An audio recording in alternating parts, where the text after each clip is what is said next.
여보세요? 네, 안녕하세요. 예, 안녕하세요. 반갑습니다. 네, 선생님 오늘은 어떤 부동산 살펴볼까요? 수지구 동천동에 현대홈타운 2단지 이제 현대아파트인데 여기 현재 매매 시점이 언제쯤 현재는 임대를 주고 있는데 네. 매매를 좀 했으면 해갖고요. 네. 매도를. 네, 임대를 주고 계시는 상황이면 거주는 다른 곳에서 자가 거주를 하고 계신 상황이세요? 예, 예. 알겠습니다. 이번에는 그럼 용인 수지로 가봐야겠네요. 동천동의 현대홈타운 2단지 아파트를 말씀해 주셨어요. 계속해서 임대 놔야 할지 아니면 매도 계획 세워야 할지 한번 대표님께 여쭤볼게요. 인사 먼저 나눠보세요. 네, 안녕하세요. 예, 안녕하세요. 네, 대표님, 반갑습니다. 예.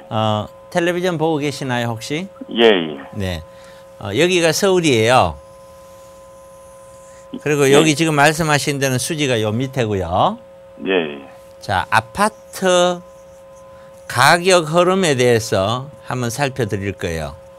아파트 가격 흐름이 예를 들어서 이런 흐름을 가지고 있다라고 가정을 해요. 예, 예. 이거는 이 가정이라도 상당히 합리성이 있는 것이 자본주의는 항상 세월이 지나면 돈이 풀려요. 그렇기 때문에 수요가 늘어나서 가격은 우로 상향하는 것이 일반적인 형태이기 때문에 이렇게 제가 그리는 거예요.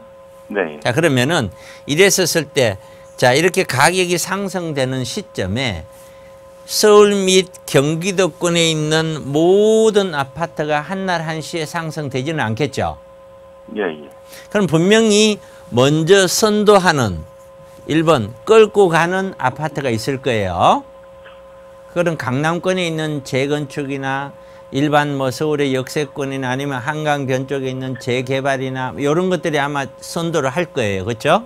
예, 예. 그리고 그 옆에 있는 일반 아파트가 두 번째 따라갈 거고요.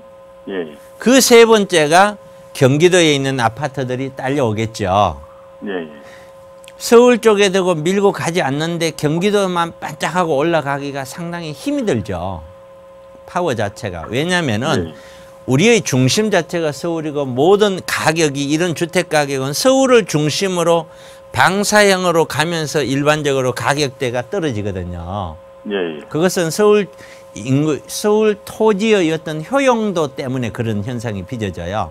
그래서 네. 그런 효용 가치가 서울 쪽에 있는 토지가 이런 수지 쪽에 있는 토지보다 일반적으로 효용 가치가 효율도가 높다라는 의미인데, 자, 그렇게 보면은 갖고 계시는 이 물건은 서울과 주변 쪽이 딸려가면서 얘도 올라가는 물건이라는 거예요. 예, 예. 자, 그러면은 이 흐름이, 자, 요 기점으로 봐서 2018년 말을 기점으로 딱 떨어졌어요. 그러면 예. 얘는 사실상은 올라갈 때 떨어져 버리면 얘는 다른 것보다 더 거래가 힘들어져 버릴 수 있는 거예요. 그러니까 결국에는 얘는 꼭지점 가기 전에, 나머지도 예. 마찬가지지만 가기 전에 이렇게 주도되는 물건이 아니기 때문에 반드시 가기 전에 정리가 돼줘야 된다는 의미고, 그 다음에는 이렇게 꺾여버리는 상태에서는 가장 걱정되는 것이 뭐냐면 이제 이 거래 가격을 떠나서 구입을 하려는 사람이 딱 실종이 돼버리는 경우가 많단 말이에요. 예. 이게. 그러니까 가격을 5천이든 얼마든 낮추면 일단 사람은 있어야 되는데 요 시점을 기준으로 딱 사람 자체가 딱 매수자가 스탑이 돼버린단 말이에요. 예, 예. 이제 이런 현상이 빚어날 가능성이 굉장히 높은 아파트거든요. 왜? 여기에 일반적으로 신분당 선에서 받는 초역세권이다. 예를 들어서. 예. 여기에서 1, 2분 거리다 이러면은 이게 서울의 영향을 얘보다는 더 많이 받고 있기 때문에 좀 더 유연하게 갈 수 있다고 봐요. 왜냐하면 서울에 출퇴근자가 많이 있으니까요. 예.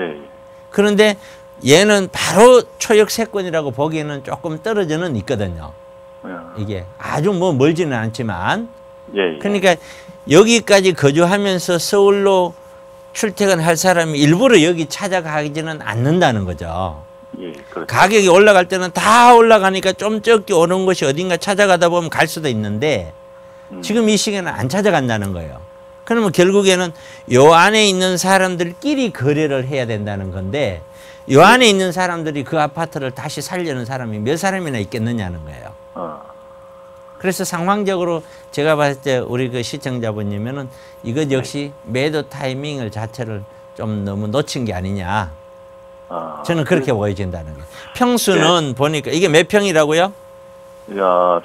37평이요. 예, 37평 같으면 더더군다나 일반적인 우리가 이 사회의 분위기에 편성한 가장 합리적인 어떤 평수, 좋은 평수는 20평대하고 30평대인데 37평, 9평 가면은 그거보다는 좀 더 선호도가 떨어져요.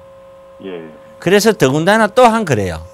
그래서 제가 판단했었을 때는 그리 좋은 투자 물건은 아닌 것으로 보여지고 매도 타이밍은 예. 일차적으로 놓쳤다. 지금부터의 예. 매도는 가격을 얼마까지 할 거냐 하는 거는 그런 순전히 우리 시청자분님이 그거를 정리하고 나서 어떻게 갈 것이냐에 따라서 달린 것이지 뭐 예. 얼마에 팔아라 어떻게 해라 이렇게 얘기하기는 상당히 힘든다. 이렇게 설명드리면 될 것 같아요. 근데 좀 작년에 좀 올랐다가 최근에 이제 내려왔다가 다시 이제 정체가 돼 있더라고요. 이제 내리는 게. 그게 정체가 됐다는 것은 무슨 얘기냐면은요. 예. 우리가 가격이 어느 정도 스톱이 됐다는 거잖아요. 예, 예. 스톱이라는 것은 수요와 공급이 있으면 수요와 공급이 서로 같이 힘겨루기를 하고 있다는 거예요. 그 거래가 힘겨루기를 하고 있는데 어느 쪽에 힘이 세냐라는 거거든요. 그러면은 물건을 이렇게 경기가 부동산 가격이 꺾일 때는 돈을 가지고 있는 매수자, 저 수요자죠. 수요자들이 가격을 만드는 사람, 프라이스 메이커라고 그래요. 이거 가격이 올라갈 때는 물건을 갖고 있는 사람, 곧 공급자들이, 스플라이어들이 프라이스 메이커가 돼요. 그렇기 때문에 얘 같은 경우는 지금 우리가 꺾여 있는 상태에서는 가격이 거래가 없어서 스톱이 됐다고 하더라도 이것이 완전히 바닥을 다 뒤져서 더 이상 살 사람도 더 이상 팔 사람도 없는 상태로의 스톱이 아니라는 거예요. 거래 중단으로 인한 스톱이라는 거예요. 과정으로 인한 스톱이라는 거죠. 이러다가 이제 세계적인 경기 어떤 충격이 오거나 어떤 사회적인 무언가 오거나 올해보다 내년 경기가 더 어렵거든요. 뭐가 와서 또는 1가구 2주택자들이 아직까지는 내가 일시적 1가구 2주택이라서 세금이 괜찮은데 올해 지나면 이제 전부 다 중과세라든가 등등 해서 물건이 제가 판단했을 때 올해 말부터 내년에 나올 것 같아요. 물건이. 그러게 나오기 시작하면 그때는 이제 얘도 같이 쭉쭉쭉 내려가는 거예요. 예, 예. 그럴 가능성이 높다 이렇게 설명드릴 수 있어요. 여기까지 제 의견 드리겠습니다. 예, 예. 감사합니다. 고맙습니다. 네. 예.